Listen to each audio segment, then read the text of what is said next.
En el número 2, Venezuela. Preocupación sin acción. El Consejo de Derechos Humanos de Naciones Unidas debatirá y votará por primera vez a finales de mes una resolución sobre la situación de los derechos humanos y libertades fundamentales en Venezuela. La ONU calcula que 2,3 millones de venezolanos han abandonado su país, pero la crisis política y social de Venezuela preocupa también al Vaticano, que ya en 2016 intentó mediar sin éxito entre el gobierno y la oposición.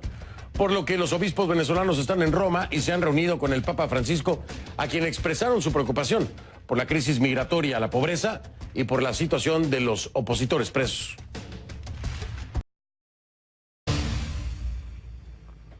Para esta parte del programa le pido me acompañe utilizando la etiqueta numeral CONCLU-VZLA, la abreviatura de Venezuela, ONU.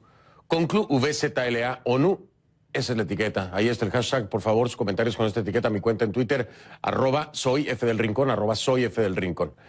Lo dice la oposición venezolana, lo murmuran en redes sociales, lo asegura la Unión Europea. Y ahora también la embajadora de Estados Unidos en las Naciones Unidas, Nikki Haley, lo denuncia. Diosdado Cabello, el número 2 del gobierno venezolano, es un ladrón y un narcotraficante. Así lo dijo. La denuncia la hizo en medio de una reunión abierta del Consejo de Seguridad de Naciones Unidas este lunes, donde también abordó a fondo la crisis política, social y económica de Venezuela. Cabello, que siempre ha negado los señalamientos, figura entre la lista de sancionados del Departamento del Tesoro de Estados Unidos por supuestamente operar redes de narcotráfico. Sin embargo, es la primera vez que un diplomático estadounidense se refiere abiertamente al caso en el Consejo de Seguridad de Naciones Unidas. Vamos hasta el Centro Mundial de Noticias allá en Atlanta con nuestra Kay Guerrero, que nos tiene más información acerca de esta, que es una primicia, ¿no? Es la primera vez que ya un oficial del gobierno estadounidense le dice: usted es un narcotraficante, Cabello. Kay, ¿cómo estás? Buenas noches. Hola, Fernando, buenas noches. Bueno, aunque coloquialmente describen a Diosdado Cabello como el número 2 del gobierno venezolano, hay quienes se atreven a decir, incluso acá en Estados Unidos, que Cabello es el hombre más poderoso de Venezuela. Ha pasado por distintas posiciones políticas y actualmente es el presidente de la polémica Asamblea Nacional Constituyente, que es un órgano legislativo paralelo con poderes auto-otorgados y supraconstitucionales. Cabello, dice el gobierno estadounidense, ha utilizado precisamente esta influencia política para fomentar sus actividades ilícitas y corruptas que le han permitido, dice Estados Unidos, controlar agencias gubernamentales e instituciones militares en Venezuela, como el Servicio Bolivariano de Inteligencia, el SEBIN, y el Cuerpo de Investigaciones Científicas, Penales y Criminalísticas, el CICPC. Como, según el Departamento del Tesoro, afianzando una red de seguidores a quienes promueve internamente, que a su vez se convierten en conspiradores de sus actividades de narcotráfico, extorsión, lavado de dinero y malversación de fondos. Así lo señaló la embajadora Nikki Haley en Naciones Unidas. Escuchemos. Cabello fue recientemente el primer vicepresidente del Partido Socialista Unido de Venezuela, el partido de Maduro. También es un ladrón y traficante de drogas. En cada uno de sus cargos en el gobierno, Cabello ha explotado su poder para su propio enriquecimiento. Cabello ha malversado fondos estatales, estuvo directamente involucrado en el tráfico de narcóticos, con el transporte de cargamentos de droga desde Venezuela a través de la República Dominicana y hacia Europa. Entre los conspiradores que supuestamente trabajan con Cabello, Estados Unidos ha identificado a Francisco José Rangel, presunto encargado de lavar el dinero proveniente del narcotráfico y de la malversación de fondos a empresas del Estado venezolano. Esto, dice Estados Unidos, lo hace mediante la compra y venta de edificios y centros comerciales, y Cabello y Rangel, dice el gobierno estadounidense, también explotan minas y extraen hierro del subsuelo venezolano a través de empresas estatales y privadas y lavan ese dinero fuera de Venezuela. El gobierno de Estados Unidos también dice que Cabello está involucrado en el tráfico de narcóticos. Ese negocio lo maneja, dicen, junto al vicepresidente del área económica de Venezuela, Tarek El Aissami, quien también ha sido sancionado por Estados Unidos mediante la ley Kingpin, aunque él niega esos señalamientos. La ruta de la droga que opera, dice Estados Unidos, sale por Venezuela hacia el Mar Caribe, vía República Dominicana y hasta Europa. El dinero ilícito, dicen los documentos estadounidenses, personas lo lavan en Panamá y el gobierno panameño ya ha sancionado a Cabello. CNN no puede confirmar todos estos datos de forma independiente y las llamadas que hemos hecho al Ministerio de Comunicación de Venezuela, al Palacio de Miraflores, a la vicepresidencia y al Comando Militar para tratar de hablar, de comunicarnos con las personas mencionadas no han sido atendidas, así que seguiremos intentando, Fernando. Como lo hemos venido haciendo durante años, mi querida Kay, durante años, sin tener una respuesta de las fuentes oficiales. Silencio. Total. Nada más. Pero lo vamos a seguir haciendo, ¿no? Claro que sí, todos los días. Yo sé. Es un dolor de cabeza, pero lo hacemos y tenemos que hacerlo. Kay Guerrero, gracias, Kay. Te mando un saludo allá, Atlanta. Gracias, Fernando. Buenas noches. Buenas noches. La encuentra en Twitter como @KGuerreroCNN, @KGuerreroCNN. A ver, vamos a volver a Naciones Unidas. La embajadora, como le decía Nikki Haley, también habló sobre la actual crisis venezolana, lamentando que un país rico se haya convertido en el epicentro de la pobreza latinoamericana. Haley hizo un llamado a la comunidad internacional a condenar al régimen de Maduro y tras su discurso, el Consejo de Derechos Humanos de Naciones Unidas, como ya le decía al inicio del programa, por primera vez anunció que debatirá y votará una resolución a finales de septiembre que pide nuevos informes sobre abusos a los derechos humanos cometidos en Venezuela. La propuesta fue apoyada por el Grupo de Lima, que está integrado por Argentina, Canadá, Chile, Colombia, Costa Rica, Guatemala, Guyana, Honduras, México, Paraguay y Perú.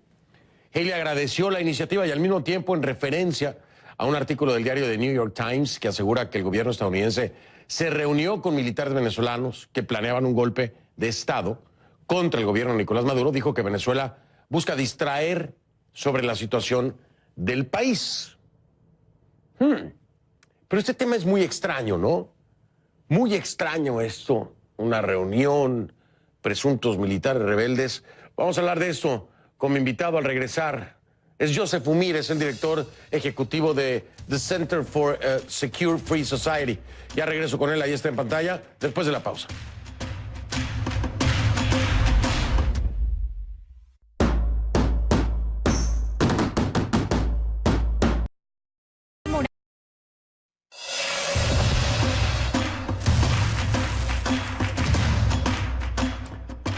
Bien, le doy la bienvenida entonces a Joseph Umire, director ejecutivo de Center for a Secure Free Society, organización sin fines de lucro cuyo lema es no puede haber libertad sin seguridad, ni verdadera seguridad sin libertad. Joseph, ¿cómo estás? Buenas noches. Buenas noches, Fernando, y un gusto verte otra vez. Muchísimas gracias, gracias, Joseph. Aquí estamos al frente de batalla de nueva cuenta. Joseph, a ver, a mí me llama mucho la atención. No sé, me huele raro esta reunión o este acercamiento de presuntos militares rebeldes con el gobierno estadounidense para tratar de plantear un presunto golpe de Estado. Joseph, ¿es legítimo o te parece que puede ser una trampa y qué habría detrás de esto? Sí, a mí es un buen punto, Fernando. A mí también me suena muy sospechoso la forma en que se está haciendo esta comunicación. No es una forma muy oculta, no es una forma muy clandestina, lo están haciendo de una forma prácticamente donde el mundo se puede enterar y como se da ejemplo, nos enteramos.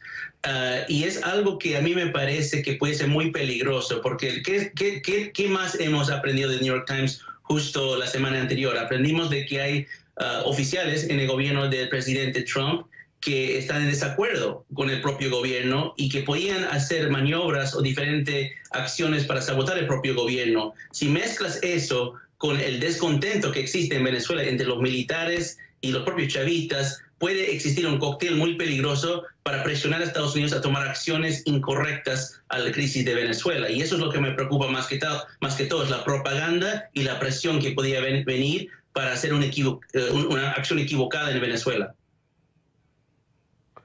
¿Cuál sería la ganancia inmediata del régimen de Maduro en caso de que Estados Unidos en algún momento accediera, si no a participar de forma militar, a participar dando los suministros necesarios para que se gestara un golpe de Estado? ¿Cuál sería la ganancia inmediata? No te digo solo el régimen de Venezuela, de Maduro, sino sí, claro. De Venezuela y quiénes más. Claro, sí, claro, Fernando. Lo que el público tiene que entender es que ya estamos, de cierta forma, en una guerra con Venezuela. O sea, la guerra hoy en día se pelea de varias formas y no son convencionales o kinéticos.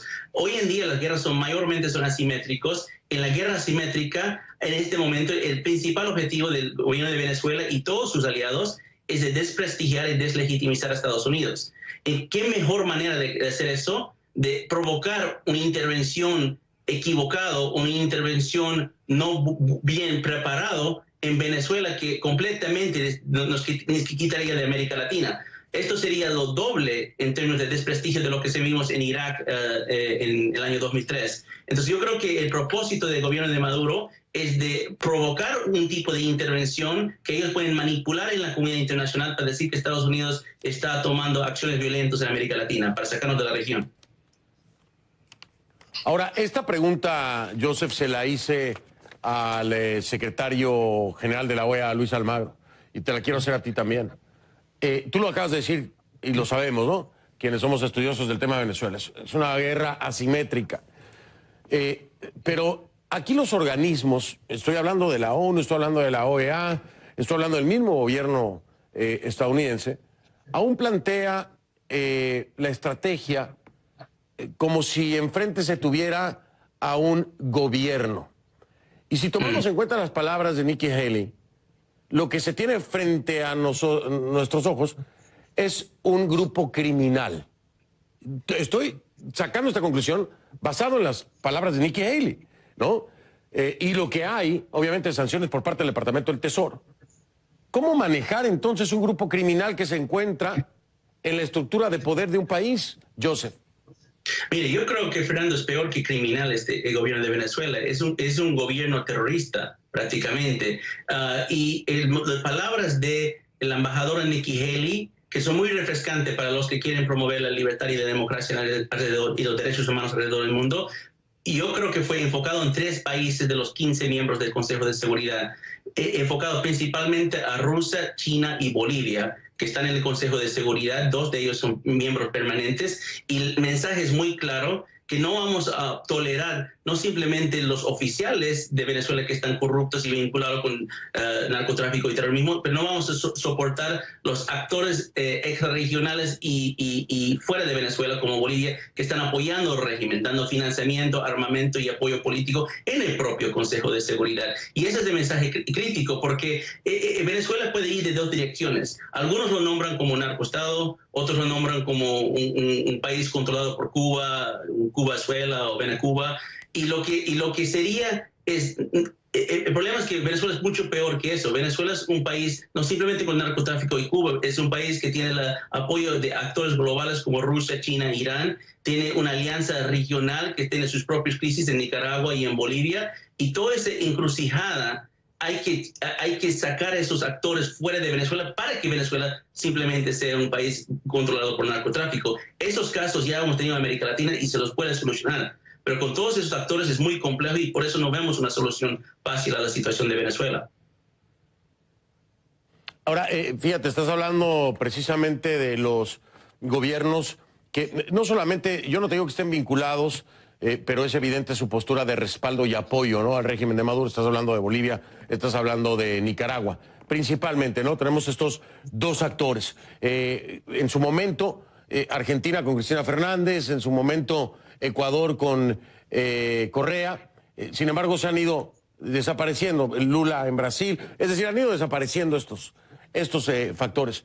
Si cambiara la dinámica en el continente, si cambiara la dinámica de gobiernos en países como Nicaragua y Bolivia, ¿crees que pudiera darse una salida mucho más fácil que lo que hoy se está haciendo a través de la ONU, la OEA, el mismo gobierno estadounidense? ¿Crees tú que si cambia la dinámica regional en la elección de gobiernos democráticos, podría desarmarse más fácilmente o desmontarse más fácilmente este entramado?